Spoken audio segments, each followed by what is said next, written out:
तेलात घालताच आकाराने चौपट फुलणारे हे पापड मी शिजवलेल्या भातापासून बनवलेले आहे आणि यासाठी तुम्हाला ताज्या भाताचाच वापर करावा लागेल असं काहीच नाही। शिळ्या भातापासून सुद्धा हे पापड बनवता येतील। जिभेवर ठेवताच अलगद विरघळून जाणारे हे पापड चवीला अगदी वेगळे लागतात, कारण आपण हे तांदळाचे पापड पाणीपुरी मसाला घालून बनवतो आहे। चवीला मस्त चटपटीत लागणारे हे पापड बनवायला फारच सोपी आहे। एकदा बनवून तुम्ही वर्षानुवर्ष साठवून ठेवू शकता आणि सावलीत बनवता येतात, उन्हाची अजिबात गरज नाही। चला सुरुवात करूया। तर पाणीपुरी मसाला घालून आजचे हे पापड आपण बनवतो आहे। त्यासाठी मी लसूण पाकळ्या, पुदिना घेतलेला आहे, 10 ते 15 हिरव्या मिरच्या आणि सोबतच भरपूर कोथिंबीर लागणार आहे। तर आपण हे सर्व जे आहे ना मिक्सरला घालूया आणि वाटून घेऊया। तर मिरच्या तुम्हाला तुमच्या आवडीनुसार कमी जास्त करता येईल। मी इथे 10 ते 12 घातलेले आहे, तिखट असतील तर कमीही घालू शकता। आणि इथे कोथिंबीर मी जवळपास 1 वाटी घातलेली आहे। आता हे मिक्सरला आपल्याला वाटून घ्यायचं आहे। पाणी घालण्याची गरज नाही, कोथिंबीरमध्ये भरपूर पाणी असतं, त्यामुळे हे छान वाटलं जातं। आता इथे आपल्याला भात शिजवण्यासाठी शक्य असेल तेवढ्या मोठ्या आकाराचा कुकर घ्यायचा आहे, कारण बरेच वेळा काय होतं, एवढं पाणी घातल्यानंतर शिटी झाली की कुकरच्या बाहेर पाणी यायला लागतं। मी 1 कपनी मोजून 6 कप पाणी कुकरला घातलेलं आहे आणि त्याच कपनी मोजून 1 कप तांदूळ घेतलेला आहे। तांदूळ 2 ते 3 वेळा पाण्याने स्वच्छ धुवून घ्यायचा। आता जसं मी तुम्हाला सुरुवातीला सांगितलं, हे पापड तुम्ही शिळ्या भातापासून सुद्धा बनवू शकता आणि जसं आता आपण ताज्या भातापासून तयार करतो आहे तसंही बनवता येईल। पण शिळ्या भातासाठी ना पाण्याचं प्रमाण वेगळं असतं। तुम्हाला जर शिळ्या भातापासून हे पापड कसे बनवले जातात हे बघायचं असेल तर मला कमेंट करा, मी तुमच्यासोबत रेसिपी शेअर करेल। चला, आता तांदूळ मी पाण्यामध्ये घालून झालेले आहे। यामध्ये आता मीठ घालूया। 1 ते 1.5 चमचा मी मीठ घातलेला आहे, कारण पापड खार आपण घालणार आहोत, तो सुद्धा खारट असतो, त्यामुळे मीठ जपून घालायचं। 1.5 चमचा मी पापड खार घातलेला आहे। मीठ मला बनवल्यानंतर थोडं जास्त वाटलं होतं, त्यामुळे मीठ ना 1 चमचाच घालायचं। आता जो पाणीपुरी मसाला आपण तयार केलेला होता तो घालूया। यामध्ये आता आपल्याला चाट मसाला घालायचा आहे, किंवा पाणीपुरी मसाला तुमच्याकडे असेल ना तर तोही घालू शकता। काळं मीठ घालायचं आहे आणि छान मिसळून घ्यायचं। आता यामध्ये भाजलेल्या जिऱ्याचं पूड मी अर्धा चमचा घालते आहे, हे सुद्धा मिसळून घ्यायचं। आता आपल्याला कुकर बंद करायचा आहे आणि मध्यम आचेवर 6 ते 7 शिट्या काढून हा भात शिजवून घ्यायचा आहे।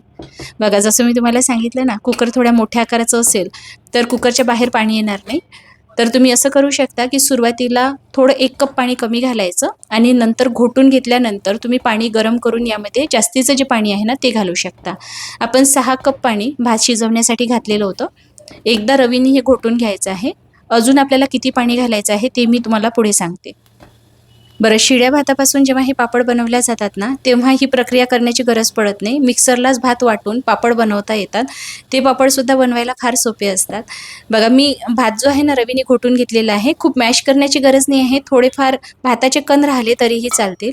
आता इकडे मी 2 कप पाणी कडकडीत गरम करून घेतलेलं होतं, हे पाणी यामध्ये घालते आहे।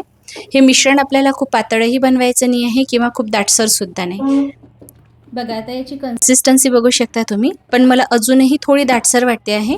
आपल्याला पडीपापड बनवायचे आहे ना, त्यामुळे पसरायला सोपं जावं यासाठी मी अजून 1 कप पाणी यामध्ये घातलेलं आहे। सुरुवातीला आपण 6 कप पाणी घातलेलं होतं, परत 3 कप पाणी घातलेलं आहे, असं करून आपण 9 कप एवढं पाणी घातलेलं आहे।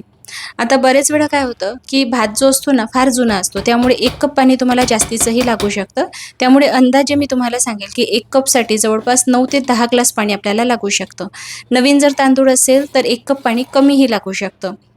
तर इथे कन्सिस्टन्सी आपल्याला अशी ठेवायची आहे, खूप दाटसर नको किंवा पातळ नको। आता हे मिश्रण आपल्याला गार करूनच घालायचं आहे। तुम्ही प्लास्टिकवर घालणार असाल तर फार सोपं जाईल, प्लास्टिकवर पापड काढायला फार सोपे जातात। पण जर का तुम्हाला कॉटनच्या बेडशीटवर हे पापड घालायचे असेल तर बेडशीट पाण्याने ओली करायची, करकचून पिळून घ्यायची, नीट पसरवून घ्यायची आणि त्यावर पापड घालायचे। आणि पापड काढत असताना व्यवस्थित सुकल्या गेले की कापड ओला करायचा आणि पापड लवकर निघून येतात। ती प्रोसेससुद्धा सोपी आहे। पण जर तुम्हाला कटकटीची वाटत असेल तर तुम्ही प्लास्टिकवर हे मिश्रण गार करून सुद्धा पापड घालू शकता। आणि हे पापड फक्त सावलीतच नाही, उन्हात सुद्धा बनवता येतील। प्लास्टिक उन्हामध्ये आथरून घ्यायचं आणि त्यावर सुद्धा तुम्ही पापड घालू शकता। कारण काय होतं, बऱ्याच जणांकडे ऊन येत नसल्यामुळे पापड सुकवायचे कसे हा प्रश्न पडतो। पण हे पापड ना तुम्ही सावलीत बनवू शकता, उन्हात बनवू शकता, संध्याकाळपर्यंत हे छान सुकवून तयार होतात, जरी तुम्ही रूममध्ये घातले असेल तरी सुद्धा। आणि जर ऊन येत असेल ना तर कडकडीत उन्हामध्ये 1 ते 2 दिवस सुकवून घ्यायचे, म्हणजे वर्षभर साठवले की पापडाला बुरसा येत नाही, छान टिकून राहतात।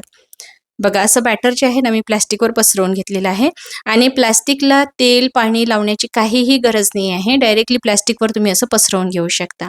सर्व पापड मी या पद्धतीनेच पसरवून घेतलेले आहे. थोड्या मोठ्या आकाराचे बनवायचे, म्हणजे काय होतं हे सुकल्यानंतर ना याची साईज थोडी कमी होते. आणि पातळ पसरवून घ्यायचे, म्हणजे पापड सुकल्यानंतर मस्त काचेसारखे पातळ दिसायला लागतात आणि ते खायला सुद्धा खूप मस्त खुसखुशीत लागतात.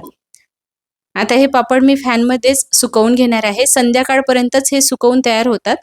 तर 50% सुकवून तयार होतात. नंतर याला आपल्याला पलटवून घ्यावं लागतं. तर 8 ते 9 वाजेपर्यंत छान हे कोरडे होऊन जातात. तर आता सध्या 5 वाजलेले होते. यावेळी हे पापड जे आहेत ना असे सुकल्या गेले. नंतर याला पलटवून घेतलं. मागील बाजू हलकीशी ओलसर आहे. पण 7 ते 8 वाजेपर्यंत मागील बाजू सुद्धा नीट कोरडी झालेली होती. आणि उन्हात सुकवले असेल ना तर हे लवकर सुकवून तयार होतात. बघा सुकवल्यानंतर पापड कसे दिसतायत. आता तळल्यानंतर बघूया हा पापड कसा दिसतो.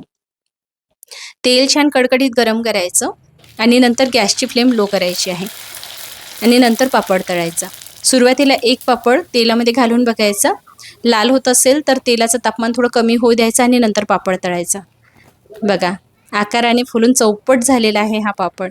दिसायलाही खूप मस्त दिसतो आणि चवीला नेहमीच्या तांदळाच्या पापडपेक्षा अगदी वेगळा लागतो. मस्त चटपटीत पाणीपुरीची चवसुद्धा या पापडाला येते. तुम्ही नेहमीचे तांदळाचे पापड बनवतच असाल, पण एकदा माझ्या पद्धतीने हे पापड बनवून बघा. चवीला खूप मस्त लागतात आणि दिसायलाही खूप छान दिसतात.